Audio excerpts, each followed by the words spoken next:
Ladies and gentlemen, may I have your attention, please? It's time to begin. And one more time, ladies and gentlemen, may I have your attention, please? Thank you. Thank you. It's wonderful to have so many of you here today. My name is Barbara Lübeck, and today we are tackling the future of welfare and health services. What will they be like and who will build them? Public authorities and startups don't traditionally have a lot in common, as you know. The public sector is often seen as a rigid regulator. Startup companies, on the other hand, represent something completely different, fast moves and innovative thinking. Today, this room is filled with sharp minds and great ideas. Let's give a round of applause to you all. And you are all from very different backgrounds. We have startups, public officials, major companies, and much, much more. The contacts you make today can lead to great collaboration. It's very, very important. Good luck to every one of you. One practical thing before we start, please be active on Twitter. It's very important. Our hashtag today is SoteSlush. You find it over there. SoteSlush is SOTESLUSH. And we have also a message wall here in the front on my left side hand and your right hand. Your tweets will be shown there.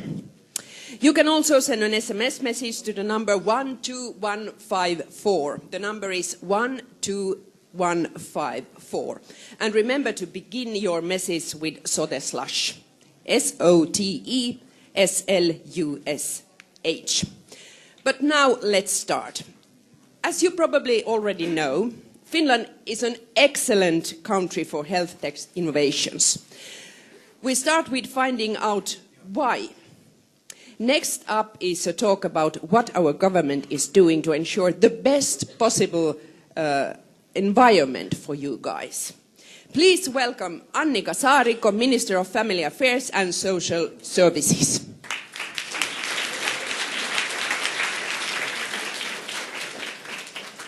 Warmly welcome. Thank you. Minister Saarikko, Finland is a very innovative country, but what, in your opinion, makes Finland a great place, especially for health tech startups? First of all, it's wonderful to see you all here and have a nice slush, everybody. I must say that not only this government, also those who have been here before us, we have wanted to do this together. Every party's whole parliament knows that this is an important issue. Somehow I must say so that we have the will and spirit to do these things, these great things happen. But there's also some evidence. This is not only the speech which we are having. I have the evidence. Based on EU study done 2015, 2 years ago, Finland is among the top 5 countries in Europe offering the best market conditions for starting mHealth business. So they have proved this. We are good.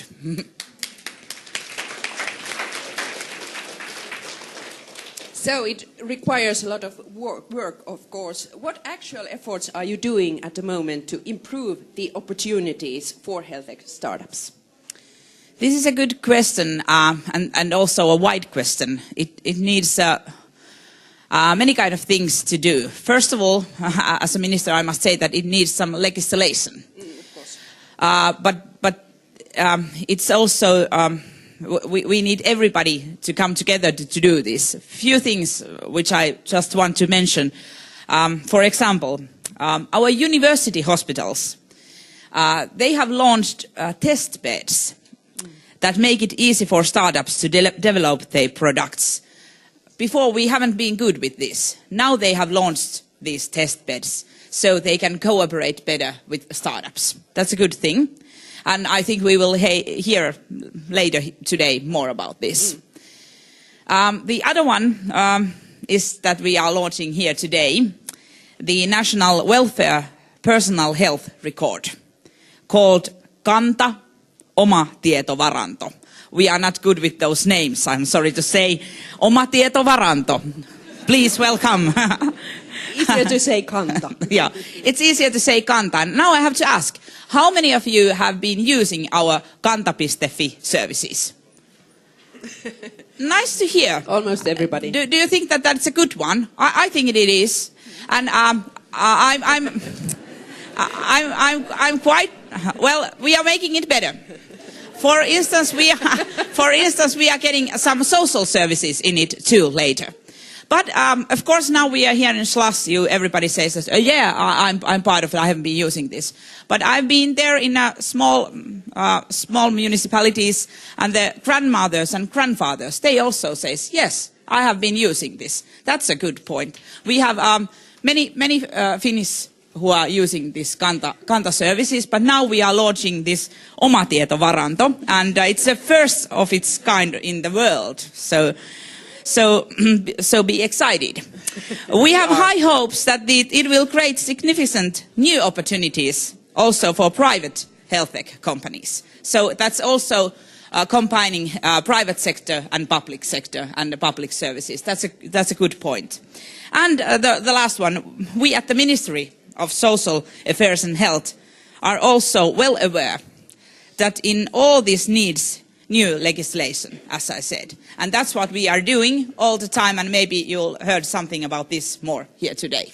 Yes, we will. Sounds like there is a lot going on right now. Next, I'd like to go deeper into the issue of legislation. Please welcome Hannu Hämäläinen, Senior Advisor from the Ministry of Social Affairs and Health. Welcome. Thank you. Let's talk about Finland's legislation. What real improvements are there going on at the moment to make legislation more startup friendly?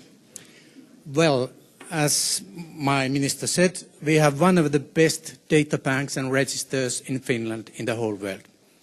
And that means that we don't have just them for the last year. Some of them are coming from 1970s with the personal identification.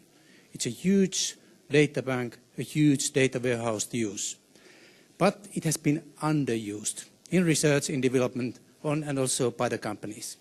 And we haven't done it possible, so we have actually neglected this use. But now we have corrected it. So in the Parliament today, it's handling a new legislation, which is the handling about the secondary use of social and healthcare data. And that new legislation is a enabling legislation, first one in the whole world. Again, we are so good. Of course. And we are enabling it to research, development, innovations, management, and also for the authorities and for the statistics. So the purposes of the use are wider, and we have this whole scape of biobanks, gene banks, social and healthcare registers under us for the secondary use. So that's remarkable. It's a good basis for innovations and for the startups. Great. What does this mean in practice, in everyday life for these startups? Well, it opens a lot of opportunities to you. So it opens for your new software packages. So it opens this data so you can use it as an anonymous format for innovations. And that's not have been possible before, because it has been possible just for the public research. But now it's opening also for the private and also for the startups. And that's very important. It's really important. Yeah. And at the same time, as we heard Oma Tietovaranto, so it'll be also possible to use when you have the consent by the people. And you can combine your own data when you have the consent for using our data banks. So it's really a treasure for you to develop new things. Thank you, Hannu. We will have one more expert up on the stage. Please welcome Veli Mäkelä, Chairman of the Board of HealthTechFinland.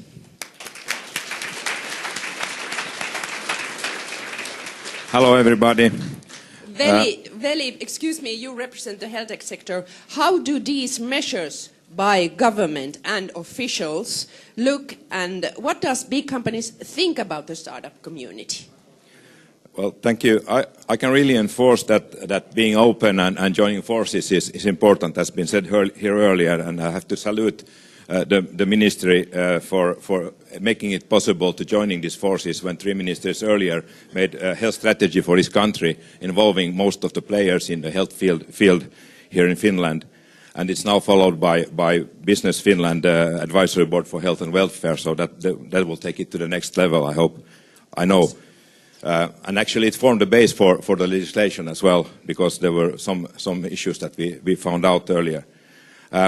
We still have 2 issues I would like to pick up that are critical to go forward with. One is testbed and piloting. We must make sure that also the startups get its possibility, because it's highly regulated world we live in health tech, and without the hospital reference from Finland, you cannot get abroad to sell anything. The other thing I would like to pick up is innovative purchasing. If we only buy the cheapest products, if the purchasers in public and the private companies, health providers buy the cheapest products, we miss out on IoT digitalization possibilities, and the taxpayers will only pay more. So there will be no social reform in that sense. Then the second part of your question, of course, big companies encourage and welcome startups, and it's again all about being open. Big companies like Planmeca that I represent has the muscles, both hardware and software, and we are highly digitalized. Many of us we are in IoT, but we still need to make the new clock speed that we can get from startups. So we have to do that. Planmeca was a founding partner in Maria Hospital that yesterday announced big plans, and we also made the first junction last weekend. But one thing about HealthTechFinland, we are also, of course, doing what is expected from us, regulatory help for the startups, but we are now also starting the mentoring, so that is one key area for health tech for nesters. And actually we are doing sort of a place where you say that you have a need for mentoring, and there is somebody who wants to do the mentoring. So we are doing like in Finnish I would say kauppapaikka, I can find the word in English, but merchant place. Yes. You talk about cooperation. How does it work in Finland? Well, with startup, I think we have only made the first step. Many companies are far ahead, but like I said, Planmeca made the first junction last weekend. So in that sense, we are in the starting position. The main thing here is that if you have companies with open architecture in their software, which many have, then that is the first step, and then after that, of course, you can go in more detail with R&D cooperation. You can make distribution channel helps. You can do OEM production for the smaller ones, but mentoring is still going to be a big part of it. I'm sure of it. And to be communicative, it's very important. It's important that you talk to each other and meet each other, and you know, like here today. That is, and I mentioned Maria earlier. I was there a few weeks ago, and it was enormous positive buzz there. So I think that people being in the same place, and our idea was for Maria was to make a neutral and big enough place for things to happen. So we have to facilitate that. Great. And finally, back to Minister Saarikko, what would you like to say to our audience to kickstart this event today, this morning? Well, I must say that, yes, please, come closer. Come closer. So it's a wonderful thing that we have so much audience here. I want to say that we 3 persons here, this is how we want to do it together. We have the business. We have the ministry, the legislation, and then we have the political willness to do this. And that's the combination which we have to have if we're going to be the best. But I just want to say that we have been very good in this field. We have done many kind of things. We want to say that this thing was first in the world. But if we don't do it, if we don't continue that, if we just sit here and think that now everything is fine and world come here and look at and give money to us that let's make these things here in Finland, it's not happening so. We have to continue this good work all together. Yes, all together, and cooperation is probably the main thing right now. Absolutely. Thank you all for a very informative and interesting discussion. Thank you.